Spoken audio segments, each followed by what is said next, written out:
அருமையான கர்த்தருடைய பிள்ளைகளே, இந்த நாள் உங்களுக்கு ஆசீர்வாதமாக இருப்பதாக. ஒரு அருமையான வேத வசனத்தை நான் வாசிக்கிறேன்.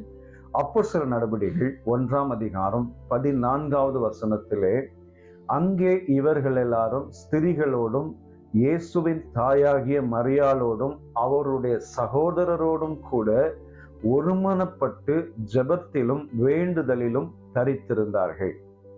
ஆண்டவர் இயேசு பரமேறி போன பின்பு சீஷர்களும் ஸ்திரீகளும் எல்லாரும் ஓரிடத்தில் கூடி ஒருமனப்பட்டு ஜெபத்திலும் வேண்டுதலிலும் தரித்திருந்தார்கள்.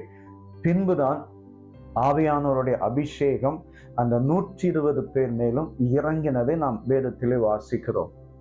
நம்முடைய வாழ்க்கையில சில நேரங்களில் நாம் நிறைய அற்புதங்களையும் அதிசயங்களையும் எதிர்பார்த்து கொண்டிருக்கிற வேளையிலே நாம் கூடி ஜெபிக்கிற போது அல்லது தொடர்ச்சியாய் ஜெபித்து கொண்டிருக்கிற போது அங்கு ஒரு மிகப்பெரிய அற்புதத்தை நாம் எதிர்பார்க்கலாம்.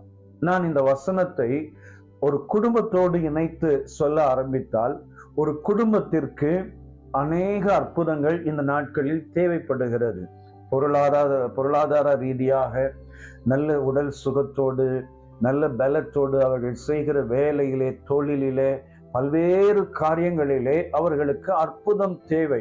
ஆனால் அந்த அற்புதத்தை பெறுவதற்கு குடும்ப ஜெபம் அவசியம். குடும்பமாய் சேர்ந்து ஒருமனப்பட்டு ஜெபத்திலும் வேண்டுதலிலும் தரித்திருக்கும் போது அவர்கள் வேண்டிக் கொள்கிறதற்கும் நினைக்கிறதற்கும் மேலாக தேவன் அற்புதம் செய்கிறார். நாம் அநேக நேரங்களிலே சில குடும்பங்களிலே ஒரு வாரம் ஜெபம் பண்ணுவாங்க, அப்புறம் அவ்வளவுதான் விட்டுடுவாங்க. ஒரு 2 நாள் ஜெபம் பண்ணுவாங்க, அப்படியே விட்டுடுவாங்க. சில குடும்பங்களை கூடி ஜெபிக்கிறதே ரொம்ப கஷ்டமா இருக்கும். ஆனா யோசுவாவை சொல்லுகிறத பாருங்கள், நானும் என் வீட்டாருமோ என்றால் கர்த்தரையே சேவிப்போம். அப்ப முழுவதுமாய் முழு குடும்பமாய் சேர்ந்து ஒரு 2 நாட்கள் ஜெபிக்கிறதல்ல, கர்த்தர் அற்புதம் செய்கிற வரைக்கும் விடாம ஜெபிக்கும் போது கர்த்தர் அற்புதம் செய்வார். இன்னைக்கு அநேக குடும்பங்கள் எதிர்பார்ப்போடு இருக்கிறீங்க இல்லையா?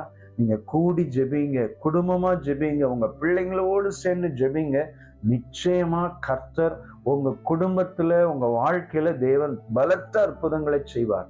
இந்த சீஷர்கள் என்கிற ஒரு குடும்பம் எல்லாரும் ஒன்று சேர்ந்து அவர்கள் ஜெபிக்க ஆரம்பிக்கிறார்கள், தரித்திருக்கிற ஆரம்பிக்கிறார்கள், விடாமல் ஆண்டவரை பற்றி கொள்கிறார்கள்.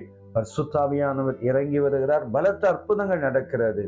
உங்களுக்கும் ஆண்டவர் அற்புதம் செய்வார். நீங்கள் கூடி ஜெபியுங்கள், பல அற்புதங்களை உங்கள் வாழ்க்கையில காண்பீர்கள். இன்றைக்கு நீங்கள் கூடி ஜெபிக்கிற போது ஒரு விசேஷித்த நன்மை உங்களை தேடி வரும். நான் உங்களுக்காக ஜெபிக்கிறேன். அன்பு நிறைந்த பிதாவே, இயேசுவின் விலையேறப்பெற்ற நாமத்துக்காக ஸ்தோத்திரம்.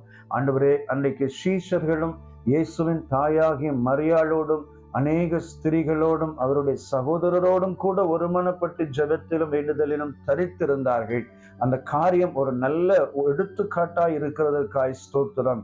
அதே போல நாங்களும் எங்கள் குடும்பத்தாரும் சபையாரும் குழுவாக ஜெபித்து அநேக அற்புதங்களை காண உதவி செய்யுங்க. இயேசு இரட்சகர் நாமத்தில் பிதாவே, ஆமென், ஆமென். God bless you. Amen.